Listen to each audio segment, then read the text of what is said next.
अगरुआ के अंदर बड़े बड़े मंत्री, एमपी, एमएलए उनके भी प्लाट है। उनका बाई नेम मैं डिटेल दे सकता हूँ, कौन सी जगह किस नेता के नाम है, लेकिन क्या वो वैध है? मेरे को ओनली ऑन टारगेट किया गया कि ऑफिस तोड़ने के लिए जेसीबी आ गई, प्रशासन आ गया। जहां बाढ़ जैसी स्थिति बनी है, जहां ड्रेन टूटी हुई है, आपका मनोबल घटा या बढ़ा है? मेरा मनोबल बढ़ा है। नमस्कार, आप देख रहे हैं राधिका टाइम्स और फिलहाल हमारे साथ मौजूद हैं पगड़ी संभाल जट्टा और उसी के साथ अग्रोहा ब्लॉक के प्रधान केडी अग्रोहा। एक बार तस्वीरों में दिखा दीजिए और किस तरीके से मजबूती से उभर कर आए हैं। लगातार पिछले कुछ दिनों से इनके साथ बड़ी ही अलग ही विचित्र घटनाएं हो रही हैं। पहले इनका ऑफिस तोड़ दिया गया, उसी के साथ जिस तरीके से लगातार आवाज़ उठाते हैं, उनकी आवाज़ को लगातार दबाने का काम किया जा रहा है। लेकिन आज स्पेशल वीडियो ये बनाई जा रही है, क्या कितना प्रभाव जो है उन पर पड़ा है, इस तरीके की जो सरकार के द्वारा उनके साथ विचित्र घटनाएं की गई हैं, उसके बाद वो कितने उभर कर आ रहे हैं, सारी बातें आज केडी अग्रोहा से करेंगे। सर नमस्कार। नमस्कार जी। पहले ये बताइए कैसे हैं आप?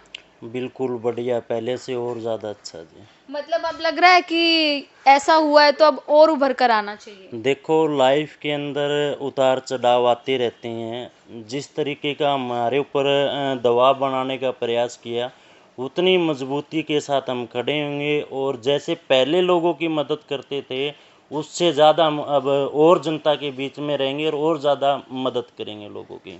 ऐसा कहा जाता है कि जब भी इस तरीके की कोई भी कार्यवाही की जाती है तो इंसान का मनोबल जो है घट जाता है। आपका मनोबल घटा या बढ़ा है? मेरा मनोबल बढ़ा है। मेरा भाईचारा और मेरे को चाहने वाले लोग इतने हैं, यह एक ऑफिस नहीं, ऐसे हज़ारों ऑफिस भी खड़े कर सकते हैं। तो चलिए अब मुद्दे पर आते हैं। इनका मनोबल तो फिलहाल पहले से ज़्यादा बढ़ा है, लेकिन अब बात कर लेते हैं जिस तरीके की घटना इनके साथ हुई है, इनका ऑफिस तोड़ा गया है, इसको लेकर इनका क्या कहना है? ये मेरे को पर्सनली टारगेट किया गया। मैं नहीं चाहता जैसा मेरे साथ हुआ वो किसी और के साथ हो। अवैध सभी को पता है, कौन कौन सी जगह अगरुआ के अंदर वैध है, अवैध है, सभी को पता है। लेकिन मुझे प्रशासन द्वारा या किसी व्यक्ति द्वारा पर्सनली मतलब टारगेट किया गया। क्या डीडीपीओ साहब के अंदर इतना प्रेशर था उनके ऊपर भी केडी का ऑफिस तोड़ना ही है। नहीं, डीडीपीओ साहब के साथ मेरी कोई पर्सनली दुश्मनी नहीं, ना ही उनकी मेरे साथ कोई दुश्मनी है। मेरे को ओनली ऑन टारगेट किया गया। हाँ, लेकिन जितना भी मतलब टारगेट कर लो, कितना भी प्रयास कर लो दबाने का, केडी दबने वालों में नहीं है और मजबूती के साथ खड़े होंगे और लोगों की ऐसे ही सेवा करते रहेंगे। पिछले 5-6 सालों से मतलब जनता के बीच में है। तो बीमा क्लेम की हो, चाहे बिजली की समस्या हो या किसी किसान के साथ कोई गलत हो, चोरी का मामला हो, इस इलाके के अंदर हमने हर एक उस व्यक्ति के साथ खड़े हुए हैं, चाहे किसान हो, मजदूर हो, व्यापारी हो, हर एक की आवाज़ उठाने का हमने काम किया है और आगे भी करते रहेंगे। जी। तो जिस तरीके से आपके ऑफिस के साथ साथ 3 और ये बताकर तोड़े गए हैं कि वो अवैध निर्माण है, इस पर आपका क्या कहना है? देखो, एक ऑफिस मेरे ऑफिस के साथ था, उसका शटर और शीशा तोड़ा गया। एक भुना रोड पे एक साथी का मकान तोड़ा गया। मैं तो ये समझता हूँ, पहले मैं तो टारगेट था ही था। उन्होंने ये दिखाने के लिए भी तोड़ दिया, मतलब ये ना कहे मतलब केडी के ऑफिस तोड़ने के बाद भाई अकेले को टारगेट किया गया। सभी को पता है हरियाणा के अंदर कितनी अवैध जगहें हैं। या तो देखो रजिस्ट्रियाँ ही ना हो, अगर जिस चीज़ की हम रजिस्ट्री करवाते हैं, मैंने मेरे दुकान ऑफिस की रजिस्ट्री करा रखी है। जो रजिस्ट्री का पैसा होता है वो किसके खाते में जाता है? सरकार के खाते में जाए, फिर वैध कैसे है? और हरियाणा के अंदर ना जाने कितनी जगह वैध है। अगरुआ के अंदर बड़े बड़े मंत्री, एमपी, एमएलए उनके भी प्लाट है। उनका बाई नेम मैं डिटेल दे सकता हूँ, कौन सी जगह किस नेता के नाम है, लेकिन क्या वो वैध है? क्या एक गरीब किसान के बेटे को मतलब टारगेट करना ही ठीक रहता है? मुझे और मेरे साथियों को पता है केडी कितने मतलब संघर्षों के बाद आज इस मुकाम से पहुँचे।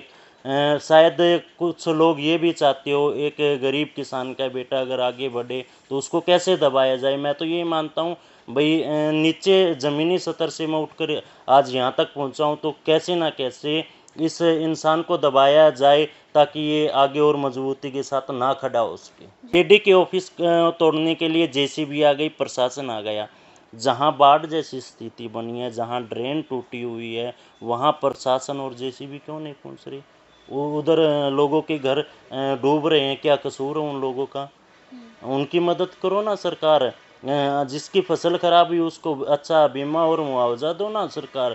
जिसके मकान टूटे हुए हैं पानी के कारण, अगरुआ के नज़दीकी इलाके के अंदर सारबस कुलेरिन गांव के अंदर हालात देखो। अगरुआ के एक इलाके के अंदर लोग घर छोड़ छोड़ कर जा रहे हैं। उन ऐसे लोगों की मदद करे ना सरकार। आप हम उन लोगों की आवाज़ उठाएंगे, लेकिन उल्टा सरकार हमारी हम उनकी आवाज़ ना उठा पाएँ, इसलिए हमें दबाने का प्रयास है। अगर मदद करनी है रियल के अंदर, तो जहाँ लोगों के मकान खराब हो रहे हैं जल भराव के कारण, फसलें खराब हो रही हैं, उन लोगों की सरकार मदद करे, अच्छा उनको मुआवजा दे, अच्छा उनको बीमा दे। जी।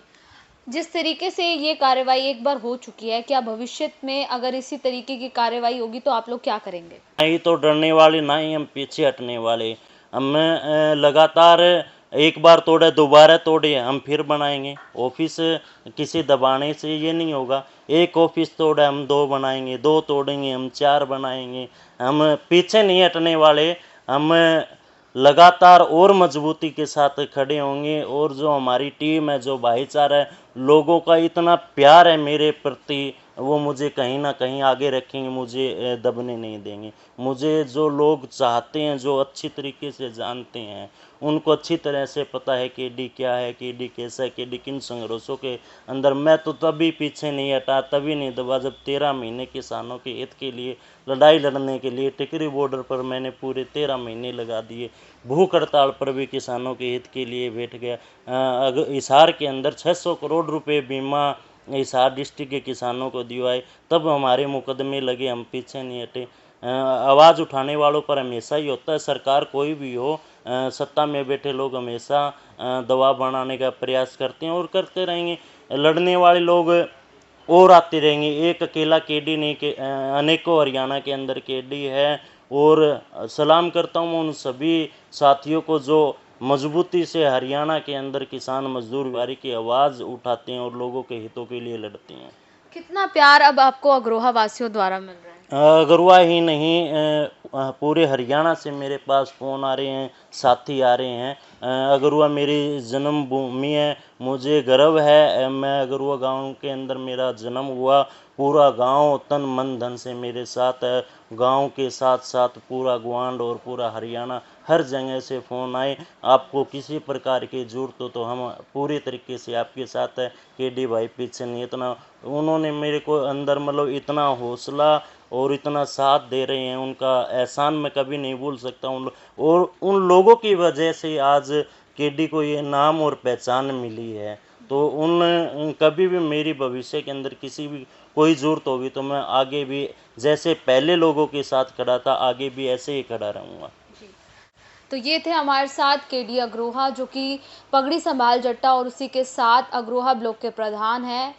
इनका ये कहना है कि ये पहले से ज़्यादा उभर कर निकल कर सामने आएंगे। लगातार किसानों की आवाज़, व्यापारियों की आवाज़, जहाँ भी कोई पीड़ित नज़र आएगा उनकी आवाज़ को उठाने का काम करेंगे। तो फिलहाल जिस तरीके की बातें इनके द्वारा कही गई हैं, इसको लेकर आपका क्या कहना है? कमेंट करें, शेयर करें। नमस्कार।